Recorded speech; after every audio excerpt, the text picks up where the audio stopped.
My kids think it's hilarious. So good morning or afternoon now. We've passed, yes, 1 o'clock. Good afternoon, Mark Devlin. Thank you so much for joining me on Wise Women Weekdays. How are you? No worries, Karen. I'm a bit tired, been quite busy lately, but pressing on regardless. Doing the deed. And we just literally we talked about your microphone. It's your trademark, isn't it? And you say your kids think it's hilarious. Is that right? They do, yeah, they laugh at me, but they laugh about me about all kinds of things. This microphone is a bit of a trademark. It's a DJ thing.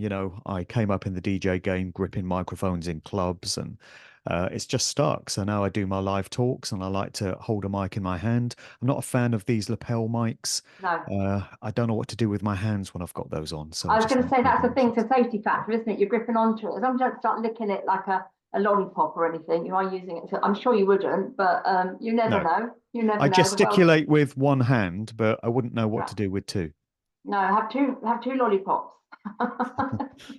Stereo. Okay, so Mark, how would I've just put a few, I never put questions down, but I thought let's just see, let's learn a little bit more about you, the man. How would you describe yourself? Well, I know how plenty of other people would describe me, but in terms of my own description, I'm a former club and radio DJ. I still do a bit of it. I don't DJ in clubs anymore. I did for 20 odd years. That was my full-time job. I still play the odd gig. They tend to be at festivals such as Uprise and Shine, and it's usually where I'm invited to speak, where I do a DJ set as well. But after doing that job for 20 odd years and starting out in radio, on a station called Fox FM in Oxford. And then I moved on to Galaxy Radio in Bristol, did a show there for a couple of years. My club DJing career really took off, got a lot of bookings throughout the UK. And I was fortunate enough to travel internationally and do gigs in many different countries. But I got to the point where I found that that lifestyle and that mindset just wasn't enough for me. I had a lot of big questions in the back of my mind, which I wanted answering. And I just found the lifestyle that I drifted into, which was basically nocturnal, to be quite vacuous and not very spiritually fulfilling. So I reached the point where I started to do some research. I got put onto the books of David Icke by my dad. I also discovered the first Zeitgeist movie, and I was introduced to that by Danny Rampling, actually, a fellow DJ. We got stranded in an airport lounge in Riga, Latvia in 2008, and we got chatting. And Danny said, "Oh, this amazing movie you got to see called Zeitgeist." And I said, "Well, what is it?" And he said, "Well, you got to see it. It will blow your mind." And it did. It really changed my worldview.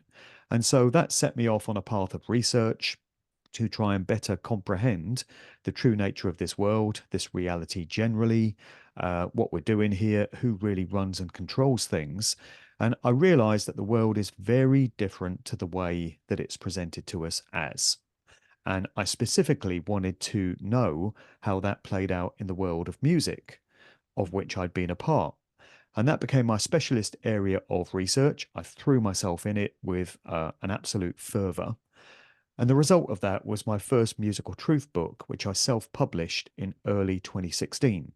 And by that point, I'd done 5 years worth of research into the true nature of the music industry, what it's really there for, which is unfortunately not fun and entertainment. I wish it was, but it's there for other reasons. And so that's been the path that I've been on for the past 15 years or so, researching this stuff full time now, putting out books, doing live talks, seminars, conferences, doing podcasts, and just getting this information out in any way that I can. Wow, that describes you very well. So it wasn't, it was like the movie mainly, Zeitgeist, that was the one trigger. You didn't have like a eureka moment or a spiritual experience that put you on this path of delving into rabbit holes and deep sort of potholes that the country is covered with at the moment, physically, isn't it? But there wasn't a moment, there wasn't like this spiritual thing that happened. No, it wasn't a singular moment of epiphany. A lot of people Mm, say that there was a specific point in time that they can, identify as when they first woke up to truth. With me, it was a gradual process, and I would say it began around 2007. I mean, I've always been someone that's sought knowledge. mm, So even as a kid, I didn't accept certain things that were being taught. I can remember that I never took to the idea of a royal family. So mm, when I was in infant school, we were taught to revere the Queen. And then in 1977, it was a silver jubilee and there were street parties and stuff. But it never sat right with me, the idea that there was this one family who, over and above all others, were put on a pedestal and we all had to worship them and bow down to them. I just never struck a mm. chord with me, that. And there have been other things as well. You know, I went to Israel, the so-called Holy Land, in 1993 on a bit of a pilgrimage. At that time, I identified as a Christian, so I wanted to go and see all these sites. Went to Jerusalem and Sea of Galilee and all these places. And I went to Egypt as well in the 90s, went to the pyramids and did a Nile cruise. And that was amazing. That's kind of blew my mind. I read Graham Hancock's Fingerprints of the Gods book in the mid 90s. So even back then, I was sort of showing the signs of wanting to know more about what this world was about, but it didn't really kick off until about 2007. And it was a gradual process from that point forward. In 2010, I had a real breakthrough when all the stuff that I'd been looking at up to that point really seemed to consolidate and start to make sense to me in a way that it hadn't before. So 2010 was a pretty major year for me. Turning points. It's funny, I'm surprised I didn't bump into you because I did the same thing. I was in Israel doing the sites, I was on a kibbutz, and then I went to the pyramids and all that. And yeah, Right. it's the kind of craving knowledge, isn't it? And then you want more, more, more. Hmm. But you've then kind of diversified because you obviously the DJ background, you started looking at artists, haven't you? Pop stars and famous singers. Can you tell us who was the first one? Who was the first one that sort of made you think, oh, it's not quite what we are led to believe, this music industry? I can remember in the 1980s when I was at school, first hearing about this idea that Paul McCartney was really dead and that he'd been replaced. And at the time, it sounded ridiculous. Some kid came into school, and I think he had a copy of the Abbey Road album where they're walking across the zebra crossing. And he said, oh, you know, this means that Paul McCartney's really dead because he's in a loose fitting suit and he's barefoot. And it's a funeral procession. You know, John Lennon's the priest, and George Harrison in denim is the grave digger. Ringo's a mourner, a funeral goer, and Paul McCartney is the corpse. And I was like, get out of here. What you talking about? What have you been smoking? You know? And all the other kids at school thought it was ridiculous as well. But it first planted that idea in my mind. And then years later, when I started researching this stuff, the Paul McCartney conspiracy came to the surface again. Mm, And I remembered what I'd heard. And by this point, I'd gained a bit of a comprehension of occult symbolism and how that all works and why it's used as a method of communication by those that run these industries. So I took a fresh look at it and I fell down about 5 million different rabbit holes all at once. No chance of ever climbing out of those. And just got into this whole area of the Paul McCartney conspiracy. mm, And I very quickly, based on evidence, because there is a lot of evidence, this is not just some mm, wild, wacky tinfoil hat job conspiracy. You know, there's a lot to back up the idea or the fact, I would say, that we've had two Paul McCartneys. It's very difficult, if not impossible, to prove that the original one died in 1966, as per the conspiracy theory. The date we're given for that is September 11th or November 9th, depending on whether you go for the British or American date formats. But the idea is that the original McCartney died in a car crash in 1966 and was replaced by a guy that's been playing the public role ever since. That's very difficult to prove. But what you can prove is that there's definitely been more than one Paul McCartney. There's been more than one guy presented to us as Paul McCartney. There are all kinds of differences in facial features, in height, in body structure, in mannerisms. There have been forensic studies done of the two different characters by professional forensic scientists who have concluded themselves that we're looking at two different guys. mm, So that alone is cause for concern. mm, So if we can know for sure and we can prove that there have been two individuals presented to us as one of the most famous men in the world, straight away we're into a world of monumental deception and duplicity. And if that's the case with this one celebrity, are we really going to believe that that's as far as it goes and it stops mm. there? Or is it far more likely that we've been lied to about absolutely everything when it comes to not just the music industry, but Mm, we could expand that out into so many other different areas? But that was the first thing. So I got into the mm, McCartney Beatles research, and it was just non-stop from there, really. mm. So whilst we're on the Beatles, I've never really been a fan of the Beatles. I think it's because it's the decade before me. I've never really enjoyed their music that much, although I realise they're iconic. But two things, two questions. Why would they do this? Why would they take him out as such and then replace him? What would be do you think the purpose is? And then also, once you've answered that, why what is it about the Beatles? I mean, why were they created? Was it a really good bunch of people from Liverpool that happened to strike lucky, or have they been put there? Well, people ask all the time what would have been the motive in replacing McCartney. And early on in my research, I came across the idea that he was not playing ball with the agendas that had been set out for the Beatles. He apparently was looking into the John F. Kennedy assassination in 1963, and he was due to provide a soundtrack to a documentary film by an attorney named Mark Lane called Rush to Judgment. And so, if the Beatles were controlled by forces beyond Brian Epstein, their manager, and George Martin, their producer, and I'll get onto that in a moment, Mhm. you can realize why McCartney going down that area of research wouldn't necessarily have gone down too well. So that's one reason that's given. Another is that it constituted a ritual sacrifice.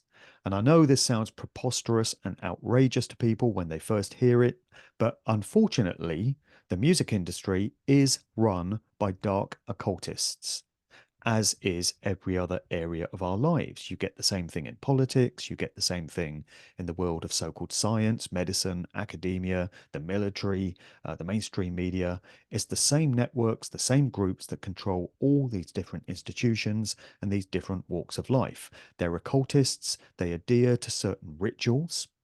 Certain religious belief systems that they have, which are very dark in nature, and they do involve ritual sacrifices of certain important individuals. And for anyone for whom that does sound like too much of a stretch, I would simply say look into it. Do the research. You can read my books, but you can read books by many other authors that have gone into this. You know, Mark Passio is a former Satanist who has reformed and become a whistleblower himself, and he's got a lot to say about how these people operate. So the research is possible to do, and if you are prepared to accept that organized society is run by Satanists and dark occultists, then suddenly things like taking out a major celebrity and replacing them doesn't sound as ridiculous as it first does. So the Beatles come with a Cinderella fairy story to explain where they came from, and all major artists do. In the Beatles' case, we're asked to believe that they were four regular working class lads from Liverpool, nothing special about them. They put the group together at a school fete where Lennon met McCartney and they brought in George Harrison and all the others. They played a few gigs, made a bit of a name for themselves, went out to Hamburg, slogged it out on the gig circuit there. Brian Epstein, their manager, this record shop guy, really liked their music. He went down to London to try and sell them to EMI, and he got a deal. George Martin was hired as their producer, and they started making records, and the rest is history. Mm, That, as I say, is a cover story to explain where they really came from. Many researchers, not least the British military intelligence insider Dr. John Coleman, who wrote a great book in the early 90s called The Committee of 300 Conspirators Hierarchy, claims that the Beatles were the product of the Tavistock Institute of Human Relations in London, which is a social engineering think tank specializing in shaping and molding societal attitudes. So Coleman makes the claim in this book, and many other researchers. Matt Sergiu at the Occult Beatles site, which is definitely worth a look, is also well into this idea. And Mike Williams of Sage of Quay over in the United States has done a ton of research into the true nature of the Beatles. So it would seem that this group were selected to become the most prolific and influential pop group in music history. Quite simply, you do not get to rise to those heights and have that level of reach unless you've been handpicked for the job and unless you're pushing certain agendas that have been set out for you. So that's why the Beatles are all over the place. That's why even more than 50 years after their disbanding, we're still getting movies and Mm. documentaries and bloody charity sales and auctions of all their stuff still going on just to keep that Beatles myth alive and keep their name in the public consciousness because they've been very important to the controllers in terms of pushing certain agendas. Wow, you certainly know your stuff. You didn't have to read that. That's all in your head, isn't it? All these. Oh, I walk around with this I stuff in my know. head all day long. Yeah. It must be hard, actually. Do you find Ask time to? ask my wife. Yeah, I'm sure. You're at it again, Mark. So you mentioned. So what we're saying here is that they signed up. They've been picked like a boy band. I think in today's society, what we do, they've been picked to fulfill a certain agenda, which is working on the dark side. So are we saying here that, or are you saying that they kind of sold their soul to the unmentionable to gain fame and fortune? Is that sort of what's happening? And therefore they have to push the agenda in a Yeah, there are different. two main ways that bands like the Beatles get selected. Oh, One is that you come from the right bloodline family. mm, So ancestry, DNA, genealogy is very important to these controllers. You get certain families who, over multiple generations, are ushered into influential roles in society. It doesn't have to be as pop groups, it can be as actors, TV presenters, politicians, statesmen, lord mayors, big business owners, anyone that affects society in some way and who influences large numbers of people in their millions. So if you come from one of these families, you may well find yourself already groomed for future success. And it's decided very early on whether you're going to be a politician, a pop star, an actor, whatever it may be. There's a story which emerged during the COVID years involving the former nanny of Boris Johnson. And she went public by saying that she recalls very early on when Boris was a child, him being told by his father, Stanley, that one day he was going to be British Prime Minister. So it was already laid out for him that early on that that was going to be his future role. People think that presidents and prime ministers are selected in elections, mm. or elected, I should say, whereas the truth is they are chosen very early on. It's already known. Selected. Mm, Yeah, mm, it's already known who the next so-called leader is going to be. And so it's the same with pop groups if you come from these important families. But another way that you can achieve fame, fortune, and success in these industries, if you happen to not come from the right family, is by selling your soul for fame and fortune. yeah. And that phrase can be taken either metaphorically or literally, because we're getting back into the realms of the dark occult and all these different rituals which get performed. And people are able to do some very unspeakable things and to get involved in some very dark areas in exchange for this engineered fame and fortune. Mm. And we find many examples of. Do you ever remember there's a book, but I haven't read the book, but a movie called Boys from Brazil, way back, I think, in the 80s. And it was about these children that had been birthed and born, but they had been placed all over the world as youngsters. And then at a certain age, when it was the right time, they would all come into leadership. It was like they were selected to take over, a bit like other organizations that are in the world at the moment. Okay, It's Karen, just when, sorry to interrupt. yeah, I've been interrupted here, so let me just see what's going on. okay, Sorry, hold on. What's up? no.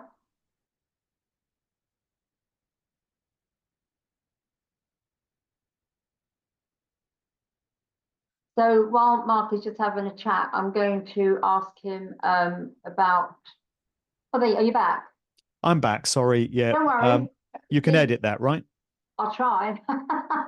Yeah, I can I'll edit try. it for you if needs be. Yeah, maybe. I'm just raw. I just have a chat with people and it goes out. But yeah, we can edit Yeah, that. no, That's no not a worries. problem. I just got interrupted there, No but problem. yeah, your Yeah. Oh, question you about thought the boys from Boys from Brazil. Brazil. Do you remember Yes, that? I do. Yeah. Yeah, I Yeah, saw yeah, that yeah. film. I think Gregory Peck was in it, and it was quite, That's right. yeah. And I Yeah. mean, they tell us what's happening. So a couple of things came up there because when you're saying about signing, like selling your soul to the other side to the devil or whatever, I always remember seeing a clip by Bob Dylan where he said he made a deal with the commander in chief, which I guess is the same thing, really different name.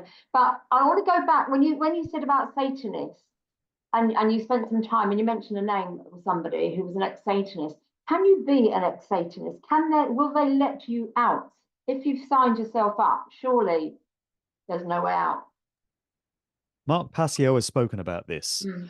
and he's addressed his past. He's made no bones about the fact that he was involved with the Church of Satan, which was set up by Anton LaVey in 1966, launched on the occult date of 30th of April, which is Walpurgisnacht. And he's been in various other groups as well. And he says that at the time, he was very angry and he had a lot of contempt towards organized society. He felt he'd been lied to about organized religion. He was raised in a Catholic family.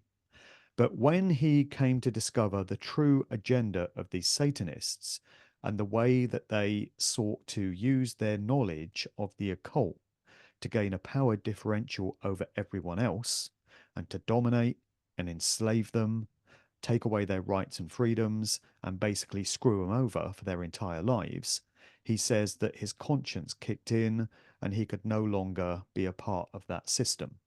And so he announced his intention to leave, and he announced his intention to communicate what he'd learned during those years to the general public at large. And he says the Satanists that he was working with let him go, and they said, "Good luck, because you're going to be bashing your head against a brick wall for the rest of your days.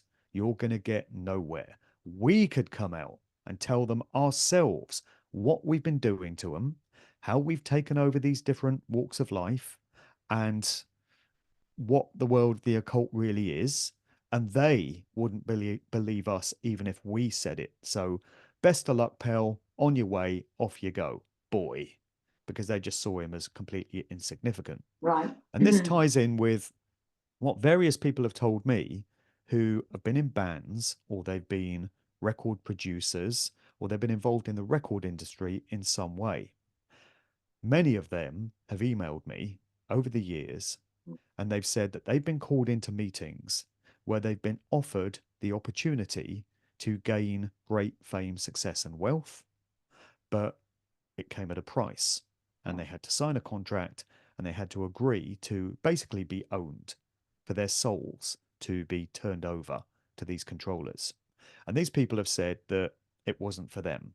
They were like, thank you, but no thank you. Don't want to know. And they've said at that point, they will let you go because they believe that if you tried to tell anyone of the true nature of that meeting, they just wouldn't believe you. So they let you go. It's only when you sign the contract and you agree to what you've been offered that you become owned. From that point on, if you try and leave, there will be very grave consequences. You might find yourself suicided. You might find yourself discovered in a bathtub having taken some overdose or other. You might find yourself in a terrible car accident. Something is going to happen to you if you try and break ranks and speak about what you're a part of. And Mm. this would explain a lot. This would explain why so many music artists who have been marketed as rebels, Mhm. anarchists, bit dangerous, bad boys of rock, anti establishment, had precisely zero to say about what was being done to us all during the COVID era. I spoke about Yeah. this endlessly. It was a major source of frustration for me. Basically, my book, Musical Truth 3, is me ranting and moaning about these tragic, sellout, pathetic celebrities who had nothing to say and didn't stand on our side, with very few exceptions. It's because they all knew that if they did come out and have anything vaguely critical to say about the agendas they've been asked to support, there would be grave consequences for them. That's why we found them all on script together, pushing the same message. Do what the government tells you, take the you know what. Mm. Uh, and Mm. none of them were rocking the boat. Mm. Again, with very few exceptions. Right said Fred and uh, Yeah. Van Van Morrison and Morrison, yeah, yeah, a few not others, many others. not many They were others. all saying the same thing. So that just ties in with this idea that when you reach a certain level in the industry, Yeah. your soul is no longer Mm. your own, and you don't have a mind with which to think or a voice with which to speak. Well, I think those that have tried to speak out, I mean, they've been tarnished, even posthumously. If you look at Michael Jackson, I think he tried to speak out and what happened to him. And then you had George Michael, who, what happened to him? And I think he died on a Christmas Day. And a few years later, his sister died on Christmas Day, which is a bit odd. And then the other one of name, no name, Symbol, who died in the lift, Prince. So there have been a few, I think, that have tried to, break the mold and speak out, but they haven't had a good ending, have they? Sadly. It never does end well for them. I did a talk at one of your Uprise events, Mm, I think it was last year, which I titled Nostalgia Side. that's right. And I singled out Michael Jackson, Prince, George Michael, and Whitney Houston as four major artists from the 80s.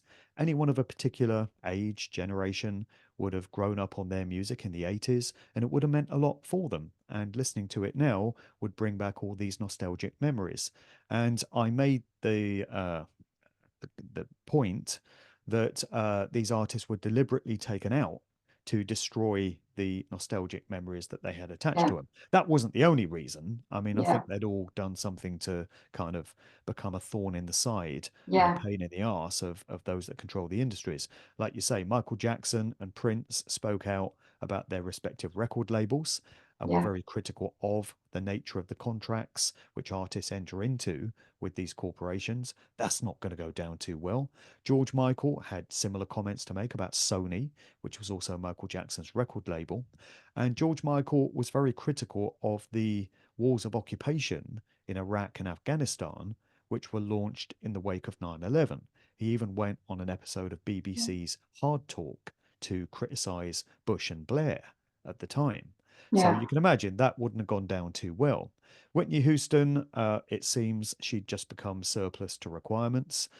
There were stories of her voice having failed. She just couldn't perform in the way that she used to. And you're useless to the industry yeah, by that point. If you can't be out there as a performing puppet on stage, generating huge amounts of income for the industry, well, then you're going to be worth more dead than alive. And we've seen so many examples of artists who pass away in some bizarre circumstance or other, having their record sales go absolutely through the roof in tribute to them. And this yeah, generates huge sums for their record labels, for their owners. So, in some cases, literally, you yeah, are worth more dead than alive. yeah. And I think with Whitney, because she died of bathtub, didn't she? I think bathtub drowning. Death by And did her bathtub. There's a lot of it death by around. bathtub? Did her daughter not go through the same fate as well a few years later? Yeah. Death There are by always bathtub. Yeah, there are always strange circumstances surrounding these deaths, which Yeah, again is another indication of the fact that they constitute occult yeah, rituals. So, as you mentioned, George Michael died on Christmas Day, a man best known for the lyric Last Christmas I Gave You My Heart passes away on Christmas Day of heart failure. Would that be by coincidence? And then a few years later, his sister also passes away on Christmas Day. So there's a 1 in 365 chance that George would pass away on a given day of the mm, year. And again, a 1 in 365 day chance mm, that his sister would do the same thing. And yet it happened. Michael Jackson passed away on George Michael's birthday, 25th of June. They were both artists signed to Sony, both critical of them. 25th of June is celebrated by Satanists as anti Christmas because it's exactly 6 months on from what we celebrate as Christmas. And Christmas is based around the winter solstice and the symbolic death of the sun Yeah. at its lowest point in the sky, where it's seen to die for 3 days and then be resurrected. Remind you of anything? And then Ooh. it begins on its journey back to rebirth up to its high point, its zenith at the summer solstice, which is round about the 21st of June. So on the 25th of June, Satanists are celebrating the sun having reached its highest point in the sky and now beginning to slowly descend back down to its symbolic death because they're all about darkness and death. And it would be just like them to celebrate the sun, beginning its journey back down into the underworld. So Michael Jackson passes away on anti Christmas. There was a guy named Prodigy who was a rapper with the hip hop group Mobb Deep, and he passed away after having highlighted the so called Illuminati. He was very outspoken about this secret society network which runs the record industry. He put it into some of his records and he was very vocal about it in public comments that he Mm. made.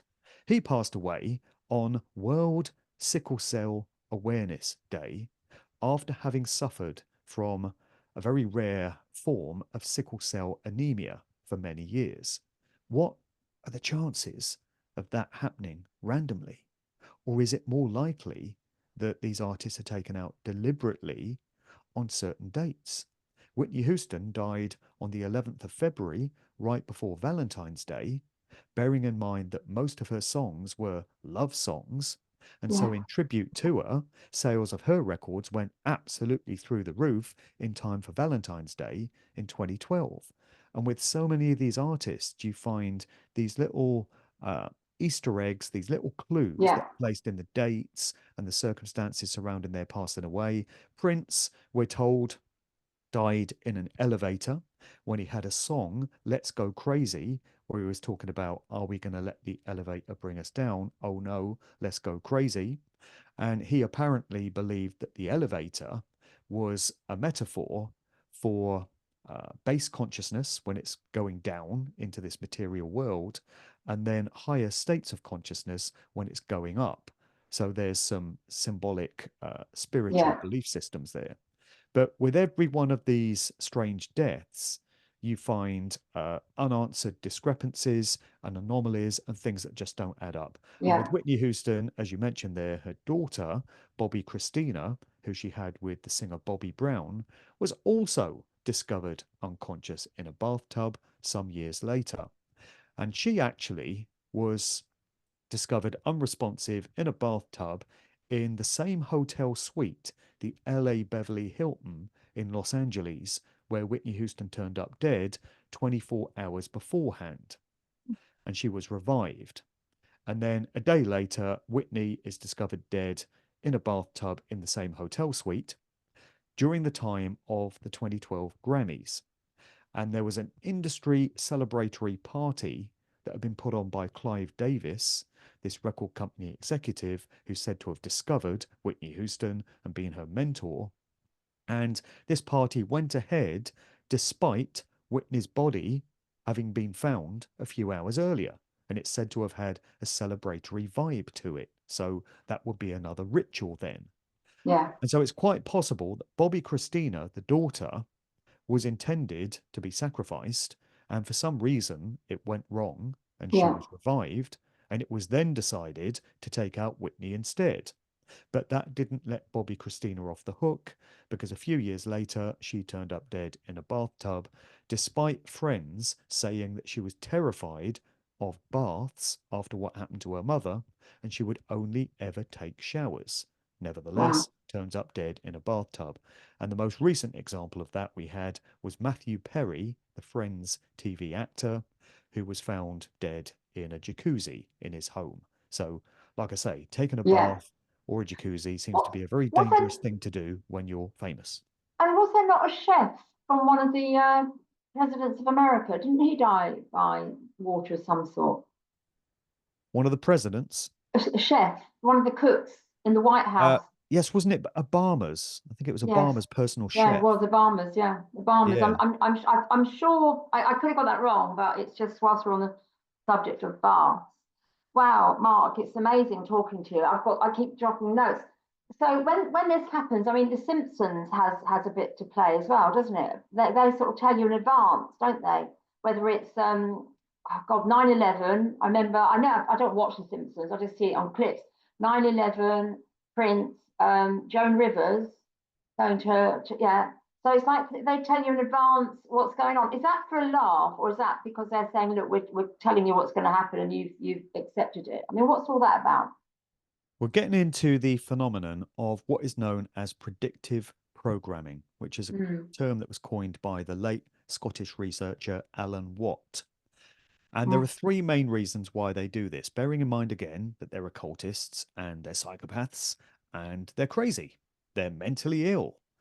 No sane, rational person with a regular, balanced life would engage in activities like this. But these people, if indeed they are people, do. And there's so much evidence to support this. So there are three main reasons why they place depictions of things that they know are coming in things like The Simpsons. They do it in movies, they do it in music videos, but The Simpsons has been a major vehicle for this over the years. And the odds of these events happening in exactly the same way as they did in The Simpsons, and it just being random chance, are surely at several billion to one. So you have to be in a very heavy state of denial not to accept that we're being told what is going to happen. And the only way that can be reconciled or any sense made of it is if you accept that the forces behind The Simpsons and these music videos, these movies, these TV shows are affiliated in some way with the forces that cause these world events to happen. Whether it's 9/11, whether it's COVID, whether it's Donald Trump becoming president, whether it's mm, Prince dying, whatever it may be.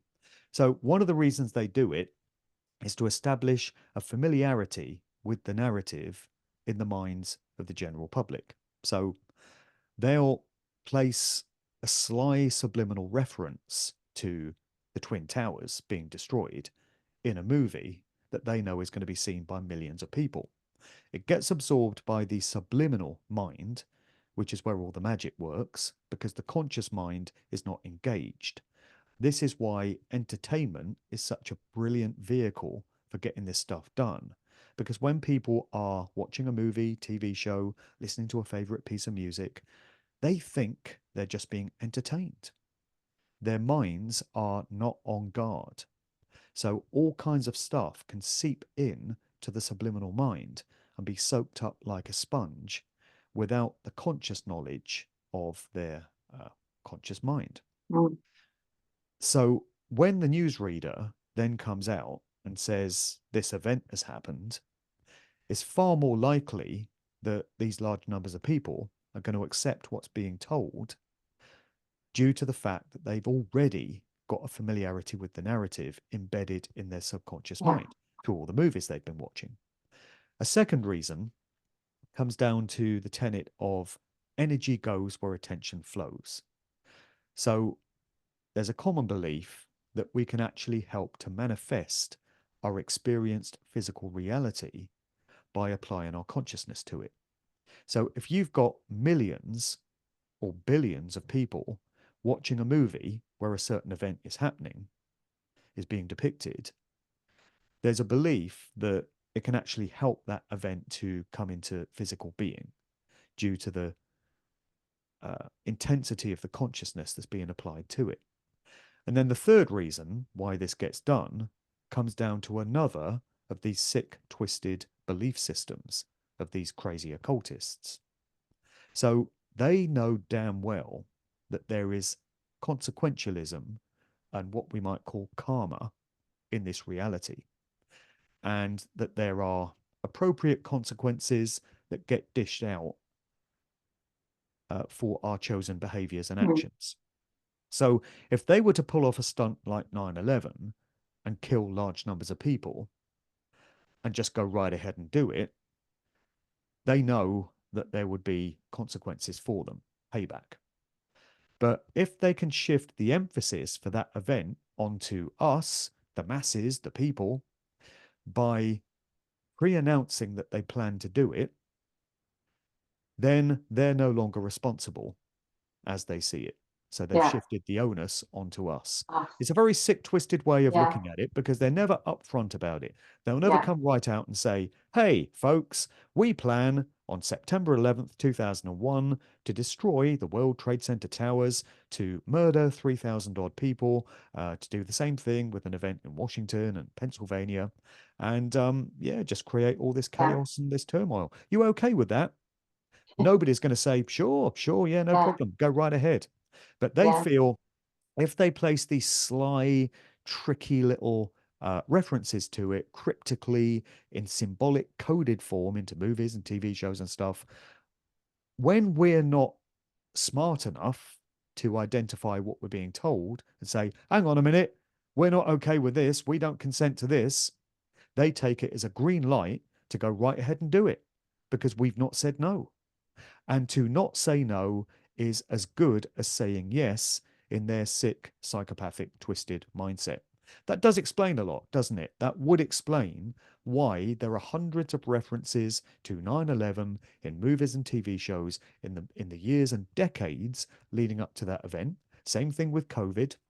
And so, again, any naysayers or skeptics that are going to write it off as just random chance and meaningless and there's nothing there to see are facing odds of several billion to one, if not several trillion, that this kind of thing can just happen randomly by chance and, there's nothing to it, Yeah. right? Yeah. Good answer. Acquiescence, a very good answer. So you talked about like the sacrifice. Sacrifice. I've heard probably from your talks and reading your books about a lot of these people might have to sacrifice their firstborn. I guess that comes from the Bible. Is that true? Would you say? And also the 27th Club. I don't want to miss that one out. So can you Right. give us some wise words about those two aspects? Unfortunately, the ritual sacrifice of a close family member or a close personal friend does seem to be a factor in the success of certain artists. So, again, if you don't come from one of these important bloodline families, if you're just from regular society and you've been selected for success, there is a way you can achieve that by putting up a member of your family. Often it is a firstborn child, but we often find parents, we Oh, can find cousins, and we can find many examples of this. Kanye West famously was very close to his mother, and his mother died in strange circumstances. She went in for some cosmetic surgery and died on the surgeon's table. And Kanye seemed very cut up about this, but many feel that that would have constituted some sort of ritual sacrifice on his part. Dr. Dre lost a brother. Jay-Z lost a cousin, talked about it in a song of his. Jay-Z bought a car for his cousin, and then his cousin died in a crash in that car. So when you get many, many of these, a pattern starts to form, and it goes beyond just being some random, terrible thing. The sacrifice of firstborn children seems to be a factor as well. Prince lost his firstborn son when he was very young. There are three British prime ministers in succession who all lost children. I believe they were firstborn.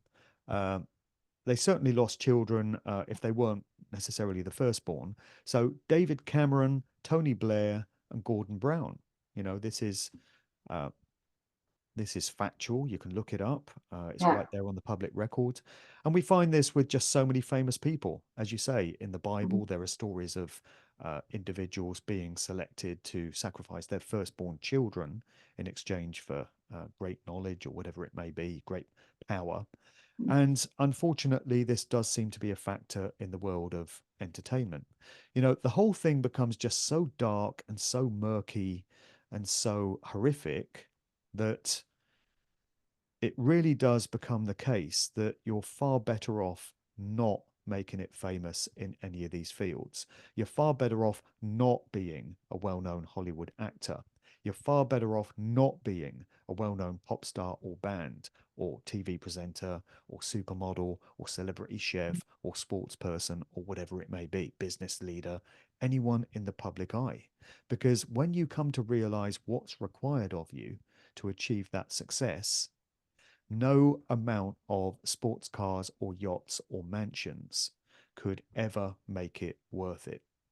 And one satisfying thing, if there's a glimmer of optimism in all this, is that the likes of you and I, and most, if not all, people watching this show, are in a far better position with what we can often think of as our mundane, ordinary, Mm. boring lives than these celebrities. Because I'm convinced there are so many of them who've crossed that line, they've realized they can never Yeah, go back, or they've been unfortunate enough to be born into the wrong family, and they've undergone mind control and satanic ritual abuse, and they would trade places with the likes of us in a heartbeat if they could, but they can't. There's yeah, no going back for them. yeah. So the 27 Club is this large number of musicians who have died at the age of 27 in some bizarre circumstance or other. I think in a couple of cases, these might be hoax deaths. So this is another thing which we have to wrap our heads around and try and uh, work, reconcile in some way. The idea that when a famous person is said to have passed away, it might not necessarily be the case. Mm. And a provision may have been made for them to be inducted into some sort of witness protection program type situation where they can change their identity and they're allowed to live out the rest of their life in relative obscurity.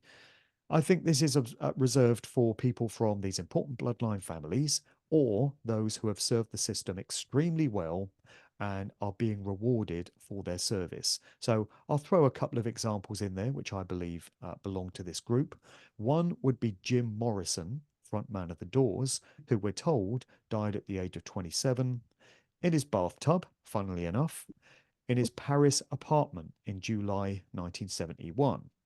Now, in many of my talks and my books, I've got into the fact that Jim Morrison's father was a Navy admiral, very high ranking, and he was actually involved in the fleet of ships that were tied up in the Gulf of Tonkin incident, which has since been proven to have been a false flag psychological operation, but it was designed to springboard America into the Vietnam War.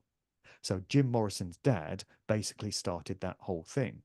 So, because of the family that Jim came from, I believe personally that his role as frontman of The Doors was an acting job. He was required to do it for a few years to fulfill certain agendas and change societal attitudes in certain ways. And in 1971, he was allowed to retire and go off into obscurity. He might even still be alive today. Who knows? He'd be very Yeah, old, but it's possible. He'd be about 80 by now. yeah. But I think this happens in certain circumstances. Another artist I would throw into that category would be Elvis Presley. I Mm. personally don't accept that he died when we're told he did in 1977 at the age of 42. And I've also got my doubts about David Bowie. So we're told he passed away age 69 of cancer in January 2016. Does anyone really believe that an artist like David Bowie would undergo chemo and radiotherapy, the same as us plebs out here, uh, and not have access to natural cures and technology which is suppressed and not revealed to the rest of us? So I think it's quite possible and probable that Mm. David Bowie is still out there somewhere. Yeah, But the rest of the 27 Club consists of people like Brian Jones of the Rolling Stones, who died on the same date as Jim Morrison, just 2 years earlier, Jimi Hendrix, Janis Joplin, Kurt Cobain, Amy Winehouse, Robert Johnson, and a great many others. yeah, So there comes a point where it goes beyond random chance or coincidence, and a conscious mind capable of critical thought has to accept that there's something deeper going on here. yeah. It's funny, I was going to ask about Elvis at the end, actually, because there was always the rumors, wasn't there, when he was dead? They kept saying Elvis isn't dead, he's in the building, or I know they made joke of it, but they do kind of as we're saying, they give you the messages, whoever they are. It could just be, yeah, Yeah. people like you and me making up rumors. But I hope he isn't dead. Well, I don't know. I don't know. But I always tell people when it comes to Elvis, I just say three words. Google three words: Pastor Bob Joyce. I'll leave it there. Okay, all right, we shall leave that one there. Um, God, you blow me away thinking about Elvis. Actually, it's just taking me back because I was watching a clip of him the other day. Yeah, he got so big, didn't he, on the drugs, the medication. Well, he did. I So mean, he wasn't in good shape when we're told no, he did die. He but he was had a private doctor, didn't he? very bloated and Yeah, very poor health. But that doesn't necessarily mean he died when we're told he did. no, And if he was able to clean up his act, it's quite possible he could still be alive today. He'd be yeah. very old. He would be approaching 90, but it's possible. Well, yeah, maybe they live to 150. These people have been like, moved to the other side of wherever they go, the other side of the Antarctic, who knows? Because there's so much information out there, and I think we have to give credit to you for exposing, all these pop stars and groups and what have you. What about other DJs like that are on the radio, mainstream DJs? Surely they must have an inkling that what's going on, but they keep just playing the music as normal. Are they part of this cult? Oh, for sure they would. Yeah. In my first book, I highlight a lot of BBC radio DJs Yeah, who unfortunately have been exposed in recent years as having been grotesque paedophiles or sexual deviants of some nature or other. The obvious example is Jimmy Savile, yeah, but there are many others. Uh, who were thrown into that mix. Jonathan King, Chris yeah. Denning. There was even that there were revelations about John Peel, even who is thought of as being a rebel and anti-establishment and stuff. He was actually a very posh public schoolboy Mm. from a very well-to-do family, and I believe he was an actor. He was put out there as this working class hero and this guy that championed all these underground forms of music, but he worked for the BBC. He was on Radio 1 for decades. And it turns out that he married his wife when she was, I think she was 15, and or he was in a relationship with her when she was 15. There's also Ed Stewart, who was known as Mm. Stu Pot. You He was put, on yeah. radio, BBC Radio 2, and he married his wife when she was 13, somehow got away with it. So there's a lot of that stuff going on, and it's always the BBC. That's the common denominator Yeah, in all of it.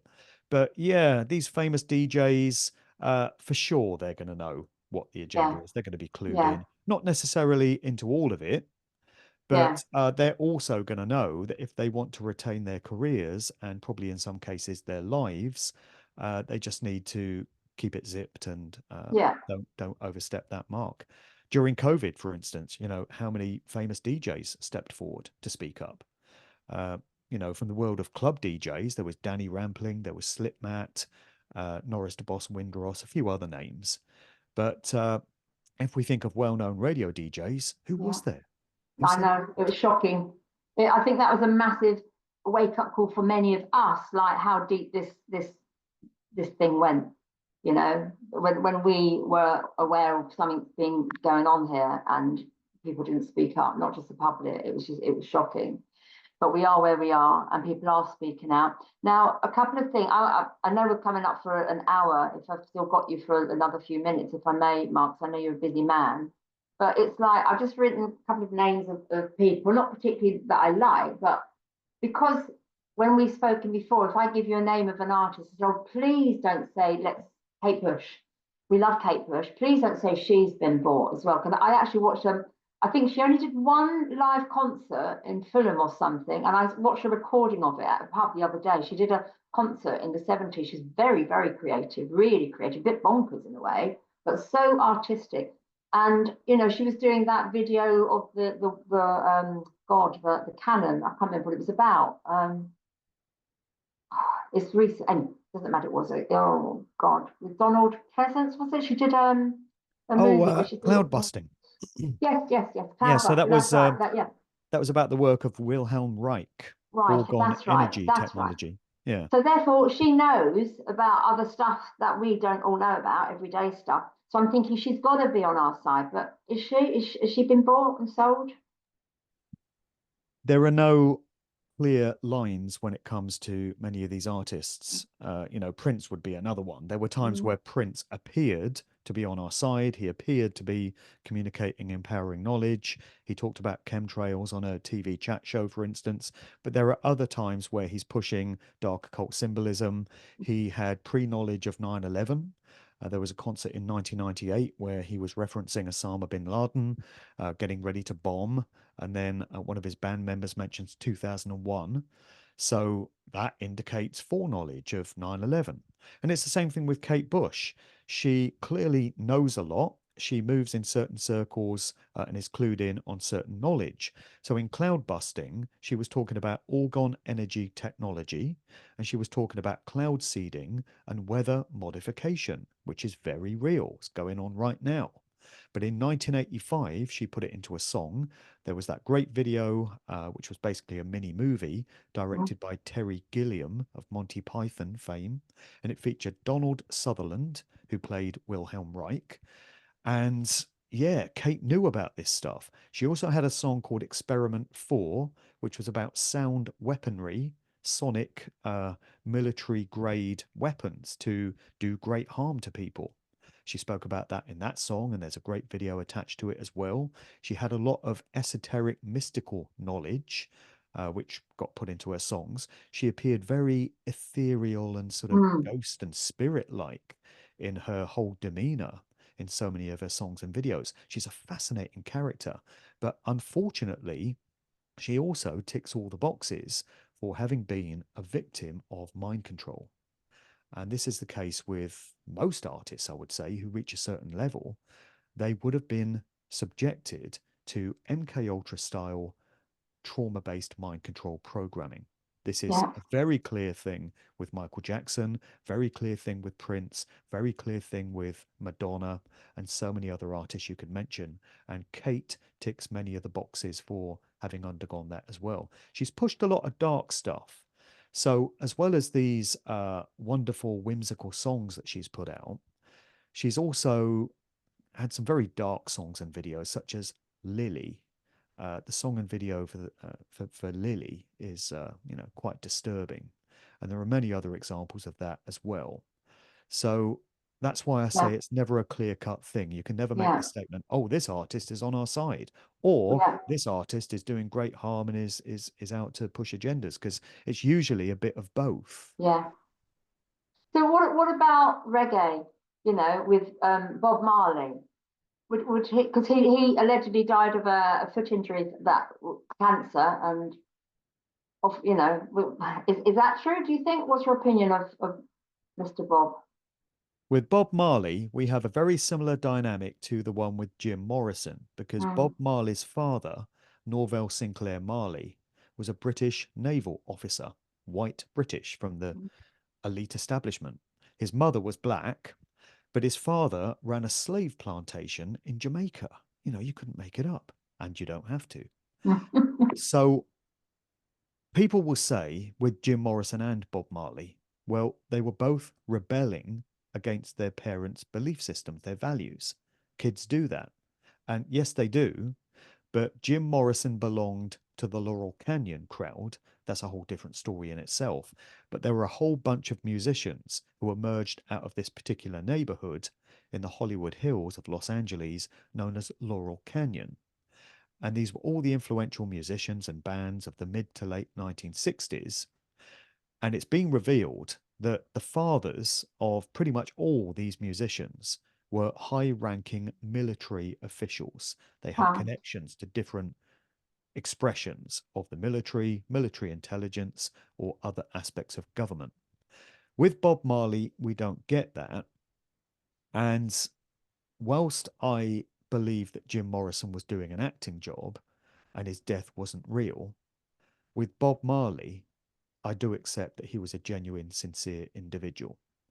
So there was an attempt on his life in 1976 when he was attempting to unite the rival political factions in Jamaica, and he was due to take part in a concert with those aims in mind. And a couple of days before the concert, his home was shot up in a hail of bullets Mm, intended to kill him. And he survived that and he went on to perform the concert. But it seems from that point forward, his cards were marked Yeah. because the CIA, who aren't known for their desire to bring joy, happiness, and unity into the world, but rather stand for the opposite values, had their interest in Jamaica and they wanted to whip up turmoil and all manner of chaos down there. So it wouldn't have gone down too well, Bob Marley's stance on things. So after the attempt on his life, Bob Marley had holed himself up in a compound where he lived with his family members and he had security on the gate to make sure no unwanted people came into this compound. One day, a young man turned up, according to research that I've done, and he claimed to be a documentary filmmaker who wanted to meet Bob, and he brought with him a gift.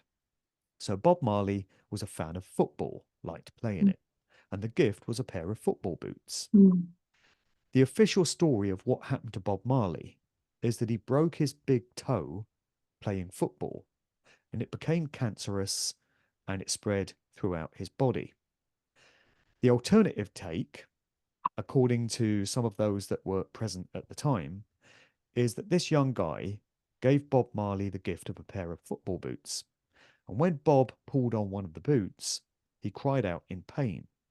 And when they closely examined the boot, there was a length of copper wire inside it which had pierced his big toe. So it's quite possible that this wire had been coated in some sort of cancer causing agent, which then spread throughout Bob's body. I've been told that the documentary filmmaker in question went by the name of Carl Colby, and that he was the son of the one-time CIA director, William Colby. So then Bob got very ill, and in his latter months, he got allotted a doctor, a man by the name of Joseph Issels, who it turns out had been one of the doctors in the Nazi concentration camps in World War II in Germany. And he's been put in there as Bob Marley's personal physician. And then Bob Marley passed away eventually on the 11th of May, 1981, at the age of 36, when his cancer finally got the better of him.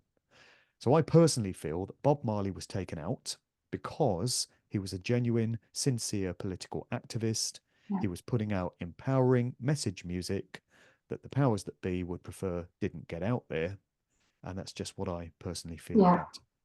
And his music lives on, the legend. Right. Can I just ask two more questions or two more things, sort of questions? ABBA, because ABBA came out of Sweden, didn't they? I think they made more money than the car. They were their biggest industry for the whole of the country.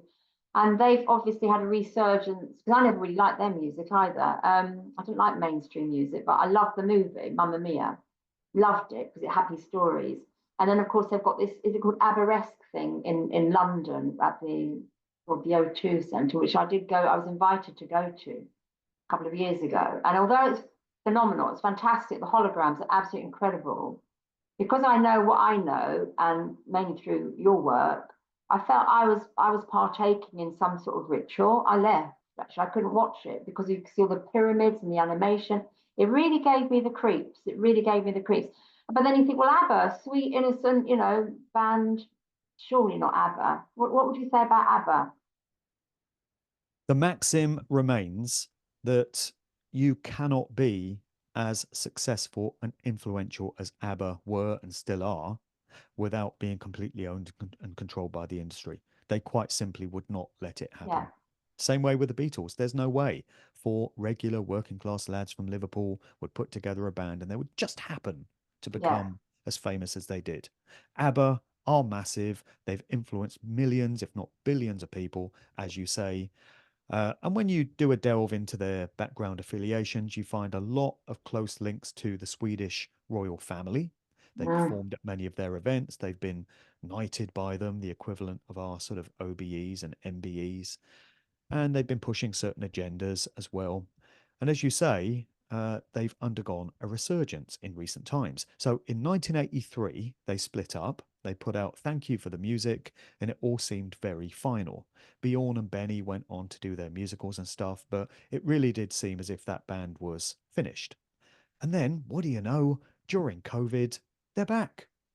One theory that has been offered to me is that ABBA were very popular in Australia. So in the Mm, 1970s, they really endeared themselves to Australian audiences. During the COVID years, as we know, there was a lot of tyranny that got unleashed on Australians. And happily, there was mm, also a lot of pushback.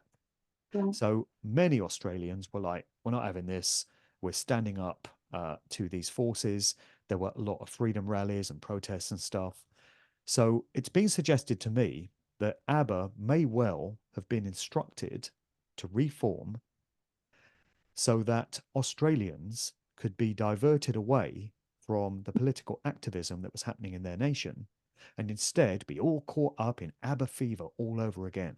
Oh, ABBA, we love ABBA. Isn't it great that they've reformed? Let's listen to all their old songs again and see what their performances are like now. You know, they want you looking over here so that you're not seeing what's going on over here. And I think that's quite possible. yeah. And Distraction. yeah, I believe that these groups never really retire. They might think they're out, but it's like these cliched Hollywood movies you see where you've got some former grizzled old CIA guy and he's out fishing on a lake with his grandchildren or something, and he gets a phone call and he says something like, just when I thought I was out, they pull me back in. One more mission. And I think it's that way with these pop stars as Cool. well. I think so. Fabulous, Mark. I think we should bring it to an end now because we've gone probably just over the hour. I mean, how do you saying that?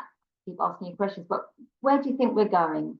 You know, with all the research that you've done, do you have any idea? Are we just going to continue going down rabbit holes, exposing people, and just carrying on with our life? What's around the corner for you? I really dislike that question. I do get it a lot. Do you? Yeah, You don't have to answer. many people seem to think I'm some kind of guru or sage or seer, and I'm none of those things. No. I'm stumbling in the dark, the same as anyone else, just trying to make the best of a situation. My worst fear is that we'll just go on the way we have been. Yeah. My worst fear is that in 20 or 30 years, we'll be in prison cities, in a smart grid controlled by 5G, AI, and a social credit system, because we know that's where they want to take things. My worst fear is that the masses will simply allow it to happen. I'm not saying I believe that's what will happen, but that's something that I greatly fear. And that the likes of Hancock, Whitty, Johnson, Fauci, Gates, all the rest of them, Schwab, will still be walking around free men. Well, there's not much chance of Schwab being around in 30 years, given that he's in his 80s. But you know what I mean.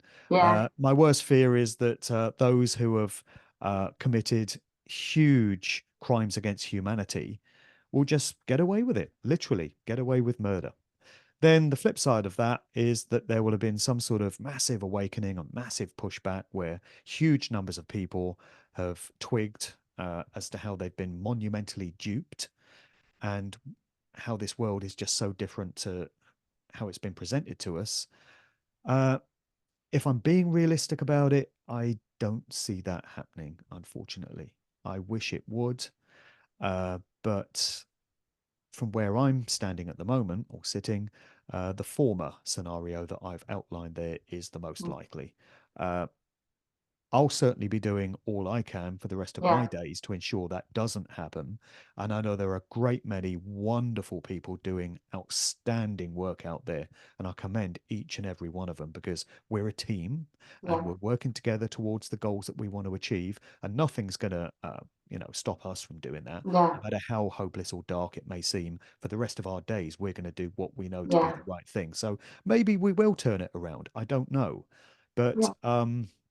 I guess we just have to wait and see. We have to wait and see. If we knew, we wouldn't be doing the work, I guess, would we? And Right. it'll be boring. So, because you never know what is around the corner. Well, And yeah. Whatever else life is at the moment, it's yeah, not boring. no, it's it's not boring. There's many It's other very things, but not boring. challenging, exhausting, lovely, fun. Well, if they just let us really have some fun, if they turn those, taps off, And it's sunny now. It's where I'm at. It's sunny, but it's been challenging. Um, Yes. Wonderful. Yeah. Mark, you're amazing. Keep doing what you're doing. Honestly, you have inspired so many people, woken up so many people because, you're just saying what's going on behind the scenes, which we didn't know.